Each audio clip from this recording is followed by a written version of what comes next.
So that brings us to chapter 12. And at the beginning of this chapter is one of my favorite quotes from this book. And to paraphrase it, it says something about the day we fret about our future is the day that you leave your childhood behind. That might be verbatim. I don't know. It is one of my favorite quotes, so I do know it moving forward. It's basically about quote, the eavesdropping on his parents. Ben's talking to him. It starts off where they're talking about the Chandrian. He goes over different superstitions and things like that, and you kind of learn a little bit about the world on what areas really have superstitions with like shamblemen and fae and demons, whatever.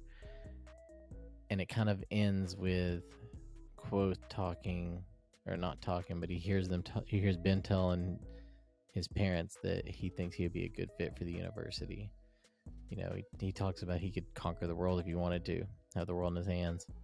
Not a huge fan of this chapter, at least from a personal standpoint, mainly because it's one of those chapters where it seems like the writer, I don't want to say he got lazy, but he had to invent a reason for the character to like eavesdrop and be able to hear everything perfectly that they're talking about. I don't know. That's kind of my take on it. What do you guys think? Chapter 12, almost at chapter 7.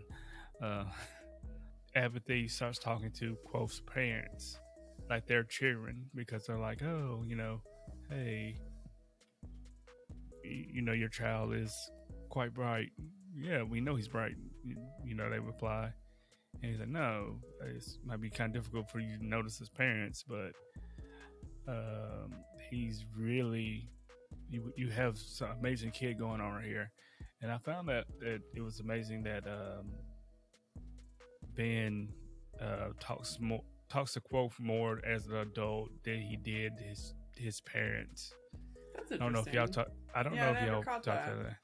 So you're saying, you're saying that he's basically he's gotten to know Quoth and he's been treating him like an adult, or some like obviously someone that's super smart, and now he goes to his parents and talks to them, like talks down to them almost, like not in a mean way, just okay. Yeah, like he simplifies his words more. It seems like to me when I was reading this chapter, through my second and third reading, and it just surprised me. This is the first time that, it's not the first time you hear the Chandrian going, name being thrown about. That Quoth's father is working on the song, and he's trying to piece down the last puzzles of it, and Ben is trying to help them through it. But mostly, like I said, it goes where Ben is telling him about Quoth, when Quoth can be a shoe-in in whatever he chooses. And I think this is more of a kind of like a semi-prophecy kind of chapter, I think. I'm not going to spoil any theories on my end, but I think that's a lot to do with that in this chapter. So like this begins with him, it's, I think this is really significant towards the story of the Chandrian and the, like what all theories we're going to come up with the Chandrian. It was interesting. A lot of this really boiled down to a beginning foundation of the Chandrian, and how Quoth's dad had basically, like, he'd started building this song 2 years ago about like Lonray and Lyra, and ended up kind of going down a rabbit hole of getting to the Chandrian. And that, he talks about that a lot, about like, they have or it's extremely hard to piece together these puzzles, which I think is obviously, part of the narrative is trying to get us to piece together the puzzles ourselves. But the fact that he proposes like a historical basis for Chandrian, I don't know. I think that's what starts the excitement in the series. Like it starts a lot of the intrigue of like who are these Chandrian? Like who are they? And we'll find out later that it's a lot more serious than just finding it out because we want to finish a song. It becomes, I don't know, more serious, and we started finding some of their signs. Like something interesting I noted was in their discussion, they originally said there's, they said like 7 signs. In reality, they actually mentioned like maybe 14 or something like that. 13. I was like, it was something crazy. Something like that.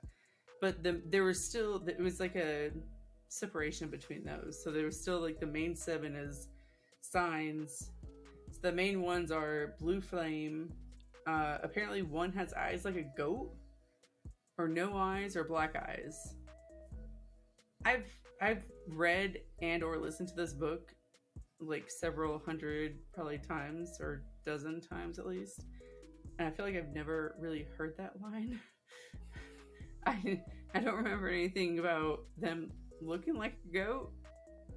Is that just me? I think the goat part of the eyes are, if you look at a goat, we're kind of like on a close moment. The eyes don't have the whites in them. I don't know the name. Adam, can you give me the name? Gerald, I've never looked in the eye of a goat because he will ram me. That's what I'm saying. Gotta look in the eye of a goat, y'all. I can't recall a time where I've we in the country, y'all. Don't be like y'all don't know about no goats. Not recently. You don't know. About. Well, okay. I mean, we pet some goats at the zoo, but look at that. I wasn't like, get over here, man. Let me look you in the eye. It's not the iris. It's the white parts. Is it the pupil? Oh no, I don't know. No, it would be the fleshy like the white part. eggs. Yeah, it's the white part of the eyes. That is. I'm sorry. It's dark. It's dark, y'all. Oh my god! What was it that? And I'm sorry. The last episode of Succession, she was. Yeah, that's why I said that. The fleshy egg-like thing. And I was like, oh, that's so true. See, you messed up. Yeah. Okay. So funny. Anyways. I do think in this chapter, though, Quoth's mom throws a theory out there that she thinks that each Chandrian is responsible for one sign, and that is one that I completely agree with, because it talks about how where certain places they land may not always be blue flame, may not always be metal rusting, may not always be wood rotting, whatever the case may be. They're inconsistent unless there's multiple Chandrian there. That's where I think she's like hit the nail on the head, that each Chandrian is responsible for one sign, with the exception of Haliax, who is like the all-powerful being of the Chandrian. I agree with you. So, are you suggesting that Haliax has the power to melt? Who's this Haliax? Or metal rust or make wood rot? Like you think Haliax has? I don't know power? what his sign is necessarily, but it wouldn't surprise me if he had more than one, because they say there's 7 Chandrian, but really when you go back and look at it, they answer to him. Like Cinder, for instance, which is in this section of reading that we're doing tonight, he speaks Cinder's true name, right? And he says, "Who protects you from the Amir and the Singers and the Scythe?" And I'm getting ahead of myself, but we'll come back to that. Yeah. I mean, we have to. We really do. Yeah. Like, we have to. But yeah. I would like to add on Adam's little note about how clever Quoth's mom is. I think it has to do with her upbringing of being a noble. I think breeding matters. He said upbringing. Upbringing, yeah. Being a noble. She's nature versus nurture. Well, it's like she's more astute, and Abadi actually said it. That's a smart wife you got there, Alan. What do you say if I borrow her for a while? Yeah, and he gives a total I know. And then Adam answer is like, how much you gonna give me? I'm gonna have to keep her, but if you're interested in a short-term rental, I will say one more. Go ahead. No, you go ahead. I was just gonna say, like, I mean, like, you know, I love how Quoth talks about the Edema Rue being so upstanding, but I mean, his dad's willing to sell off. No, well, you can only get so far being joke, charming. Yep. And his dad is charming. Oh, I love that. That was good. Yep, that was good. Yeah, that's a good saying. So no, I have one more thing, and it's part of my major theory that one of my co-hosts disagrees with. Ben was talking about them Quoth joining the university and how bright he is, and I wish I had if I had more students like this. Wow, you know, what would the world become as? And Adrian goes and looks at Quoth's mother and like, what do you say, woman? Did you bid some god? That would solve our little mystery here, because he's being too clever for his own good, basically. And then she does it playfully, like she's like, oh, you know, and then she says, oh well, you know, there was quote unquote a trooper that swept me off my feet a long time ago. It's trying to imply that it's Arden. Yeah, it's Arden. But if you look for a moment, she pauses. There's a pause there. And it's not like she's being clever with the pause. I think it's more like, now that you mention it, it's kind of different. Gerald's like, this bitch bed down Illidan, didn't she? I've heard this theory before. Yeah, I really have. Because it said, he didn't have red hair, though. And Quoth has what? Red hair. All right. Did either of his parents have red hair? No. Does any of the Lackley's family have red hair? Have you met my children, Haley Gerald? does not have red hair. Haley has red hair, and we don't. What are you trying to say? Okay, hey, going back to hold on. Back to the book is the fact was that afterwards his mom had said something about, you know, or, you know, his dad was like, hey, you bet a god. But after that, his mom, they were talking about his attributes. And his mom said something about, like, how he got his fingers from his dad. And, you know, and then they lovingly, like, you know, laid on each other and stuff. And obviously she gave up the whole, like we're going to assume the Lackless fortune and title for this guy to be part of the rabble. I had one more thing to say, actually, that I thought it was that I haven't, you know, I've read this or listened to it a million times, and I just noticed this is where Arleden, Quoth's father, actually says, and I quote, like, I've dug up their reason, and because it's chroniclers saying, like, basically that's the reason they're most feared is because, like, they don't have a reason for basically going bumping in the night. They just kind of strike without any kind of rhyme or reason. Said that. And Eladon says, and I quote, I dug up the reason. And I can't believe I never caught that before. And it'd be great if he were alive and could tell us the reason. Yeah, so, and I think it's funny how it ties back to Lanray too, because, you know, it starts off as like Lanray's story, right? But then it ties into him only asking questions about the Chandrian. And it talks about that too. That's what I said He was earlier. researching Lanray, then all of a sudden now all he's researching is the Chandrian.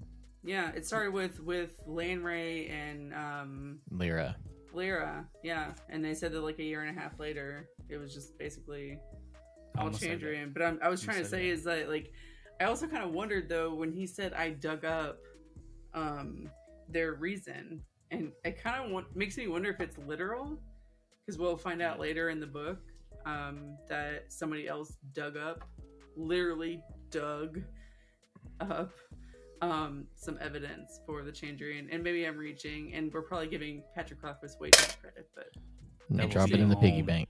That would Yeah, be 11. drop That would in be the pooping. episode 11 because we won't finish this book till it's like 20.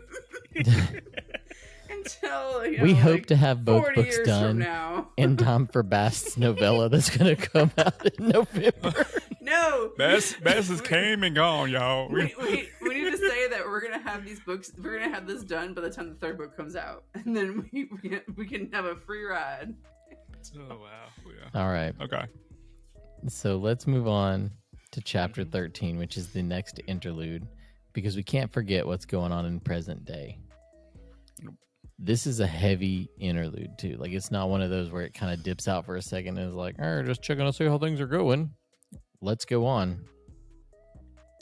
So the name of this chapter is called Flesh with Blood Beneath. Quoth calls out Bast for eavesdropping, which is funny because the chapter before this had to do with, quote, eavesdropping, right? Mm-hmm. Yep. And something that I thought was kind of funny in this chapter is where Bast's like, Reshi, what was the punishment for getting caught at the university? And he's like, I don't know, Bast. I was never caught. Mm-hmm. So much more happens in this short I'm just interlude. gonna That's interrupt and say really quick. This is why you relate with this character, Adam. Because what is your favorite saying? I've got a lot of phrases. Like, we ain't jammed up jelly tight. That's what my buddy at work says. If you ain't cheating, you ain't trying. Like, it just kind of. Oh, okay, yeah. If you ain't cheating, you ain't trying. That's one of quotes. I feel like jams. It does seem like that sometimes, but also in this chapter, it's revealed that Bast is one of the folk, right? So he is one of the Fae. It even goes on to describe how the chronicler sees his cloven hooves. There's a little confrontation there. Quoth convinces them that they need to make friends. But at the same time, whenever all this is going on and during that confrontation, Bast, who probably could rip the chronicler alive, regardless of what the chronicler was trying to do, Quoth held him back by his wrist. And I think that is another of that crack in that visage of Coat versus Quoth, where the shell of Coat is peeling away to reveal the Quoth underneath. I'm going to pass it to you guys to take care of whatever you want to add on this. Quoth has now stopped in his story. He's stopping because he need to clear his throat or anything else, and I don't believe so. I think he's reliving the past, and he's stuck in that moment of time until he finally brings himself back to himself, and he's like, oh, well, I'm back here. I have not told a story in a while.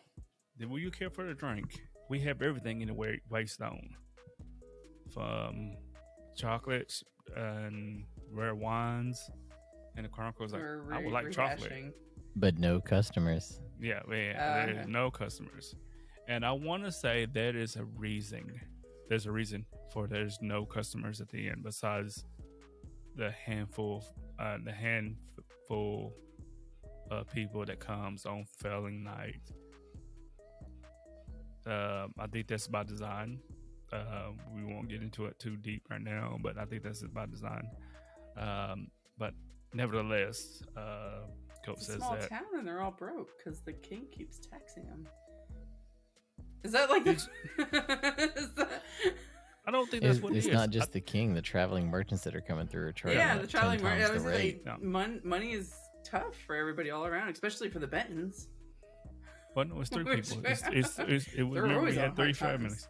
But no, I think it's different. When we also see that, Coat wouldn't. I mean, he will keep up appearance of being a bartender, or no, innkeeper, or bartender, innkeeper. But if someone was really in need, Coat would be like, oh well, just give me something later on. But anyway, I digress on this point. Quoth has stopped story, and Quoth has called Bass in.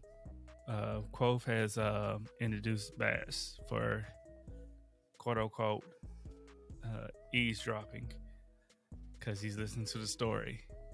Bass comes in, and he's one of my really favorite characters in the book. And he comes in like, I was busy, Ressie. I was doing something else. I was trying to finally read the book you gave me to read. Da-da. And he comes up the stairs, all not for about it, but with grace that is normally not of a being of his statue, I would say. He's walking with a flow and everything else. And the Chronicle notices this. And this is what I have a little problem with the telling of the story. Because once the Chronicle knows who Bass is one of the Fae, he binds Bass with the word iron. A couple more chapters, a few chapters beforehand, he was no help with the squirrel at all. Like he was like paused. He was like, "Oh well." That's actually a really good point. That really is. Yeah, he was no help at all. I mean, he was like, "I'm gonna go sleep, bro." I mean, given the fact that he was surprised and everything else, but he's still surprised when Bass comes out. I mean, Bass is walking out. It's like, "Oh, da-da." He's like, I want to introduce you to my guest. In Chronicle's mind as being of the arcane, he sees Bass who he truly is. Bass is having a glamour, which it doesn't really explain in this book, nor the second book. But if you read the novella, The Lightning Tree, it explains a little bit more what Bass can possibly do. But this glamour shields your eyes to not seeing Bass as his true self. So you see like he has not high heel shoes, but he has yeah, that's that high heels. It's gonna like just show him walking around like Carrie Bradshaw, like just in high heels with glitter. He got a couple hooves, but they are the boots are really nice boots he has.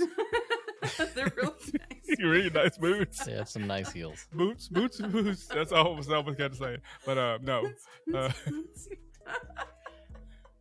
So excuse me. The Chronicle binds Bass by knowing the true name of Iron. It takes hold of Bass, and Bass begins to get unrowdy. He leaps after the Chronicle, meaning unrowdy. He's being attacked.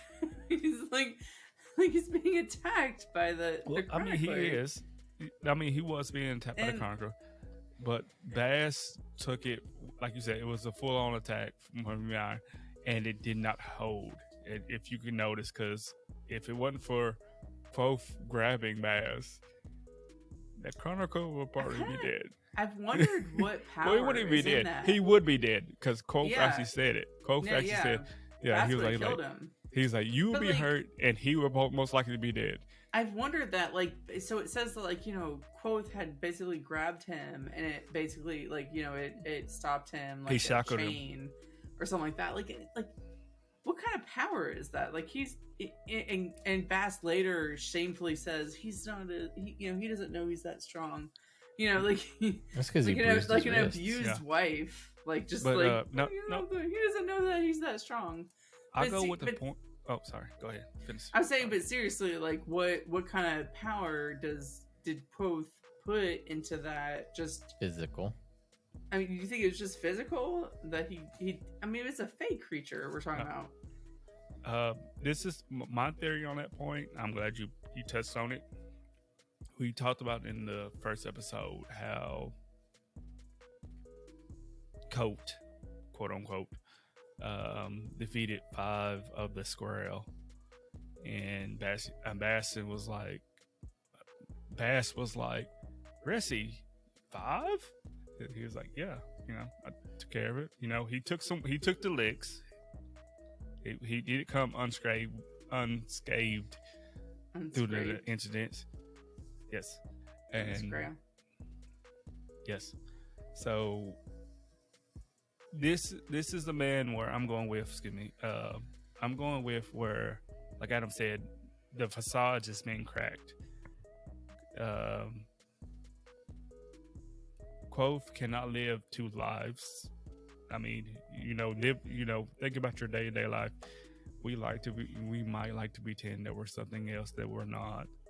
But at the end of the day, your true self emerge from yourself. And I think that's what's going on, where we seeing Coat telling himself that I am Coat. Because as we know, in this realm, naming is appointing. And so when Quoth grabbed Bass and said stop, and it was a different kind of command. It wasn't like, it was just like, no, I'm just gonna hold you, stop. It was like a commanding voice. And the chronicler actually says it when he looks at Quoth, and sees Quoth's eyes has now changed. Later on, you will know that Bass's eyes changed from just I was gonna say, Irish before brew this, to a deep blue. yeah, in this chapter. They tell but it now. Coat eyes also changed as well. So I find that pretty interesting. And the Chronicle's like, how did I take him for just an innkeeper? He's way so much more. I got my point across a little bit. Anyway. You did. I think it's shown, this is one of those chapters that really shows early on the kind of power that Coat has, or Quoth has. And like I said, I still feel like him grabbing Bast and being able to like chain him, no matter how much Bast struggles, has got to be some kind of power beyond the obvious. Just him saying stop. Like, there's got to be something else he's doing. Maybe it's the name of Bone. I don't know. But they also, Chronicler talks about, after seeing this, Chronicler talks about how Quoth has counseled kings. Like, this is a guy who's counseled kings. And it really, I think that's, one of the first inclinations I had when I started to wonder, okay, so who really is the king right now, the penitent king, who is starting all this? And if you're someone that's read the whole series, you might know that he has counseled someone that is very close to being king, and it makes you wonder if that is, if it is the Mayor Avalon that ends up becoming the king. No, that's on your point where you said he counseled kings. He also talks about how he walks all roads with nothing but his mind to guide him. I thought that was really interesting. That is interesting because I want to say, what was it in the second book? But he walks that old, I guess he goes through that forest that's basically been untread. Anyways, go ahead. No, because in the Waystone Inn, there's a theory about. I'm telling too many theories now. This is awful. That's the point of this whole podcast. The theory of the old roads is travel where it all meets in the Waystone roads. They all combine, and it's like what's the story? Damn it, I forgot the story. It's later on in the story that tells about it. You remember? It's like the crossroads. Yeah, the crossroads. Yes, the crossroads, and it's all like Waystones. So this is really interesting that he names his inn the Waystone Inn. So the other interesting thing I think about this chapter is that it really establishes a timeline. Koth talks about how he had been with Bast, I think, for 2 years, and then after that, there's a mention from the chronicler about how oh gosh, this guy can only can't be any older than 25 years old. So I don't know, it kind of there's little nuggets, little asides that I don't think someone like me who listens to it a lot would really notice or calculate, we can stop. Maybe it's the hunger in me, but when you said little nuggets, I could have sworn you said sides. I would go one more thing for Bass. Just a quick thing. After Quoth has chastised both of them as like their children, because he's like amazing. That's why you get the introduction of flesh with blood beneath. Quoth is like, Quoth chastises them for not acting like they should be. They should be friends. You know, there's no reason why not. And they keep being stubborn. Bass is like, he attacked me. And the Chronicle's like, he's the Fae. I don't want to be a part of that. And Quoth goes in the point where it's like, so unless y'all two make up, you both can leave my inn right now. And that's kind of deep to me, because I mean, we understand that he just recently met the Chronicler, right? I mean, it's not like he's like, oh yes, I've known you for so long. But Bass, he's teaching Bass. He has a relationship with Bass. I think that's significant in another way, because I'm sorry to talk over, but I'm saying like I think that kind of goes back to where he needs the Chronicler. Chronicler knows the name of Iron, and it makes you kind of wonder, why would he come to the defense of someone that he's pretty certain is going to go like rat him out to whatever king he's going to see, or whatever person he's going to see after this, and Scarpy. Like, it seems inevitable that he's using him. Well, yes, I agree with you on that part, because just like how Adam said earlier, Kofi's like, what makes you think you can leave for this story? Is basically what we're all now going on. This is deep readers. You might cross over it your first time, even your second time. Hell, I'll even say your third or fourth. But I believe that Quoth is playing a beautiful game, that he knows that this is what he's been waiting for, really. Can we put a penny in the jar for Gerald saying a beautiful game? Yep. So chapter 14 is titled The Name of the Wind. Name of the book. Name of the book. Thank you, Gerald. I don't know where to go from here. Do we just close it? Is it over? No. So in this chapter, Quoth is practicing sympathy with Ben. They end up talking about this bird in the sky, and Ben's wanting to know how to bring it down without using using his own cleverness and using his own sympathy for it. And Quoth gets this idea of like, I'm just gonna bind the air, and it doesn't work, so he nearly dies. Ben now has buyer's remorse, and he's like, I've got to remind myself, this kid,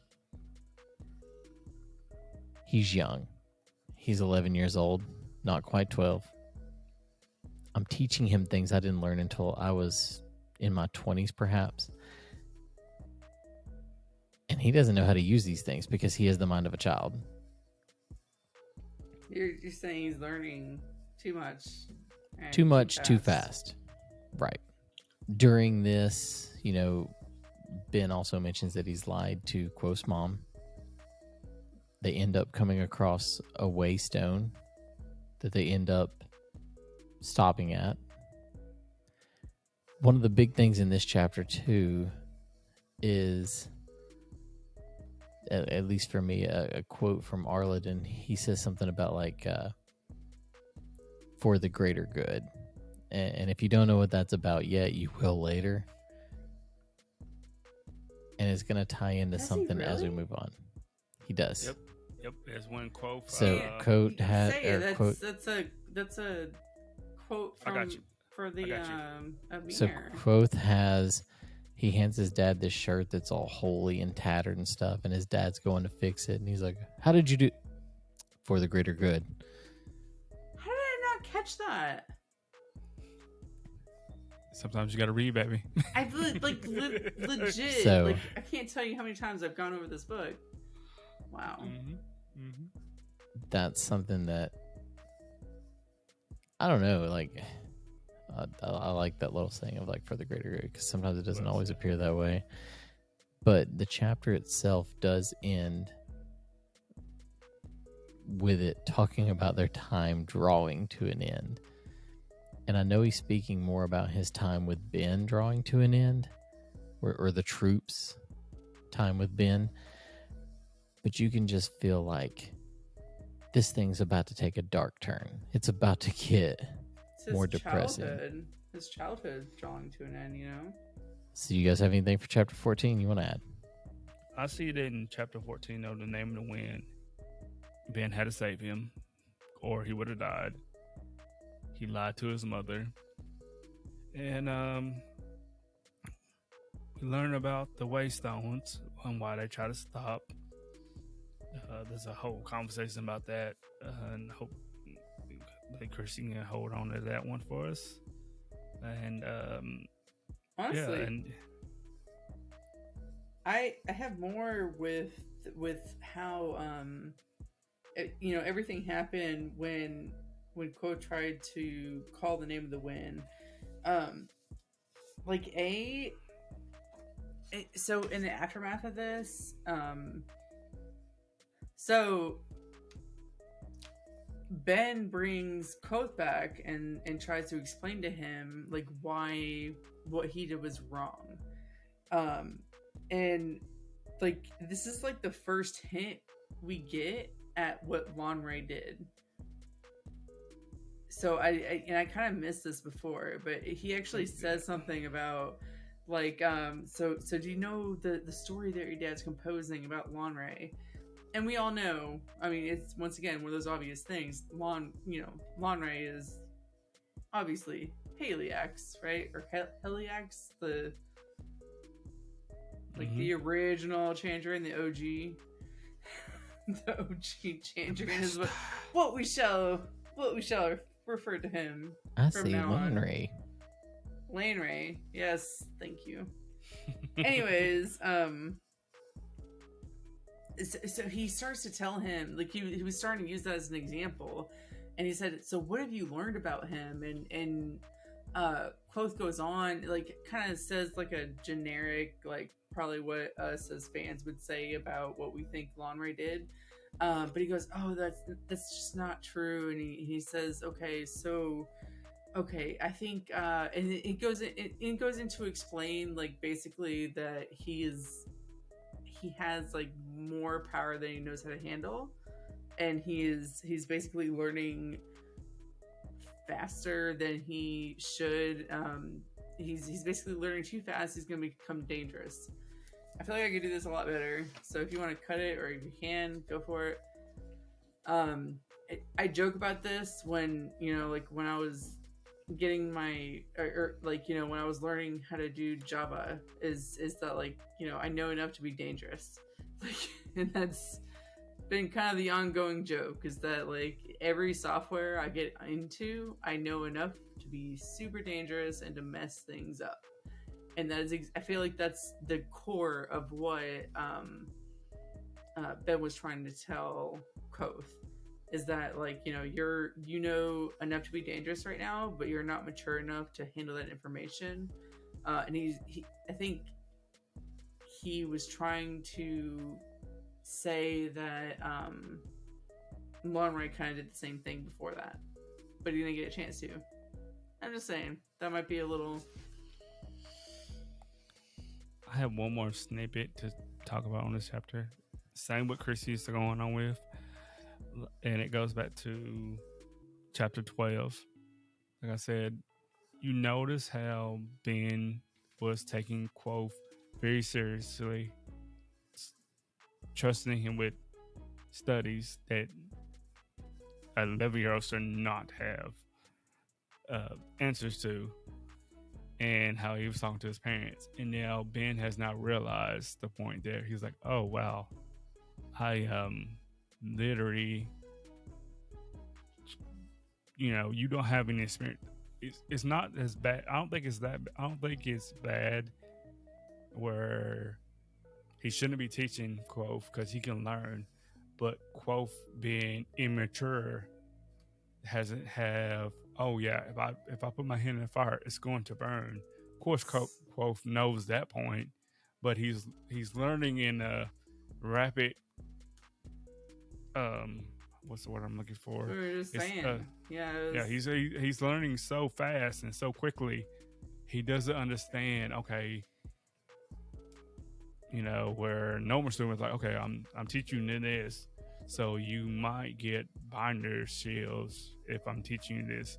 But Quoth is like, I can fast through this. It's cool. I know that was a late secret later, but I think that's what's going on where Ben now realized. I'm saying that I think that was the point, is that like he doesn't know that there's consequences like binder's chills. He doesn't realize that. He's just drinking from a fire hose. Basically. Yeah. I want to say drink from a fire hose, and like every time he drinks from that fire hose,